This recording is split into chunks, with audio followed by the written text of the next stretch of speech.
Hello everyone. Now let's start our practical part and let's see about copy data activity in Microsoft Fabric Data Factory.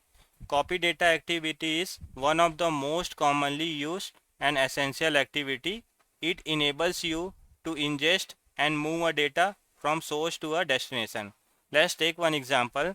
Suppose I have a data. That data is available in a Azure SQL. Suppose my data is available in a Azure SQL and my requirement is like I want to copy this data. I want to copy this data into a lakehouse. In a lakehouse, I want to copy this data. In this case, what I will do, I'll simply use a copy data activity. I'll simply use a copy data activity. What this copy data activity will do, it will take the data from this source and it will copy into a lakehouse. You just have to provide the connection details. So this is very simple. You do not have to write any kind of a code also. This copy data will move a data from a source like SQL, CSV, API, etc. Means your source can be anything, right? Your data can be anywhere. So what this copy data will help you? It will read the data from source and wherever you want to copy this data in destination like Lakehouse, OneLake, warehouse, right? You can copy that. So let's see with practically how actually we can do. So let's do a practical. So in this practical, what actually we are going to do? We are going to copy a data from one lake house to another lake house. Suppose in a Microsoft Fabric, I have a one lake house. This is a lake house. In this lake house, I have a CSV data. What actually I will do in a different workspace, in a different lake house, I'll just copy a data in a Parquet format. I'll read the data from this lake house, this CSV file, and what I will do in another lake house, I will convert into a Parquet format and I will save it. So for that, what I will use a copy data. Let's see how to do this. Now I open a Fabric. Now in last video we have created one workspace. I'll show you. This is the data factory workspace. Now what actually we are going to do? Let's first create one lake house, and in that lake house we will try to copy a data. First let's create our destination. So how to create a lake house? Click on the new item. We want to create a lake house, so you have to search for the lake house. This is the lake house. We are going to create a lake house. We will give the name as a destination. Let's give the name as a destination. This is the destination lake house. Here only we want to copy. Click on the create. Once you will click on the create, right, it is going to create one lake house. So in a data factory we have created one lake house and that name is destination. The name is destination, and you can see these files and the tables. As of now, no file and no table is available. Now if you want to upload any kind of the file, what you have to do, click here, click on the upload file, the file will be uploaded. But what actually we want, we have created this data factory workspace. In this data factory workspace we have created one lake house also. Now I have another workspace. So what actually you can do, you can also create one new workspace. That workspace name is source workspace. In this source workspace I have created one source lake house. Now in a source lake house I have uploaded couple of files. So click on the file, click on the upload, and you will be able to upload the file. Now you can see I have a couple of files, CSV, employee, and the employee 2. Now what actually I want to do, whatever the file is there, I want to read this file and I want to copy into this data factory lake house as a Parquet format with the help of the data factory pipeline. So this is the practical we are going to do. So what actually I will do, in a data factory, click on the pipeline. We have already created a pipeline, right?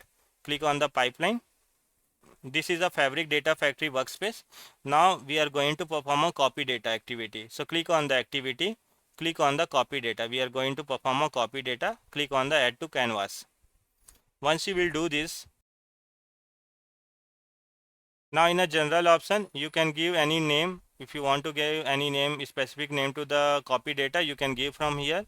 You can give the description, and after that if you want to set up any timeout session for this, you can set up from here.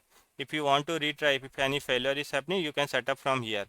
Now go to the source. What actually we have to do, we have to first create a connection.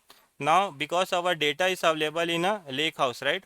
Now to access those data, first you have to establish a connection. So what you have to do, in a connection we have to click on the more. Now from here you will be able to see all your source data. Like suppose your source data is SQL Server database, or if your data is available ODBC, Oracle database, this all the thing you can select. But where our data is available in a OneLake catalog, right? My data is available in a this source lake data house, so that I will select. It contains the file, right? I want to copy a file, so I'll select the file. Now which particular file I want to copy, so you have to search for the browse option. Now I want to copy this in employee folder. We have a multiple files, so that I want to copy. So this all the file I want to copy, so I will not select any specific file here. I'll just click on the OK. I just selected the folder from employee folder. Whatever the file is there, I want to copy all the file here. You can see recursively select. Now which particular file format you have to mention. So this all are CSV, right? Delimited text is for the CSV, so we'll select that. Now coming to the destination. So for destination also we have to establish a connection. Click on the connection, go to the more, where you want to copy. I want to copy into a Lakehouse only. So click on the OneLake catalog, where you want to copy. I want to copy into this destination. This one we have created, right? So that's why I have selected that. I want to copy as a file only, where you want to copy. So as of now in a destination Lakehouse we don't have any folder. But suppose you want to create any folder, so you can write that. So I will give the name as a destination. I will just give dest. So this will create one dest folder, and there only it will copy a data. Which particular format you want to copy data, you have to select. So suppose I want to copy the data in a Parquet format, so I'll select that. That's it. Means you have selected the source, you have selected the destination. Now if you want to see a mapping, right, you will be able to see all the kind of the mapping, like how the mapping is happening from this particular tab, you will be able to see. Now another option is setting. Now suppose any faulty data you have, so what actually you can do, from here you can select the skip incompatible rows. Means the data which is corrupted data, you can skip that from here, so that you can select. But as of now I am not selecting that. Means our source is ready, destination is ready.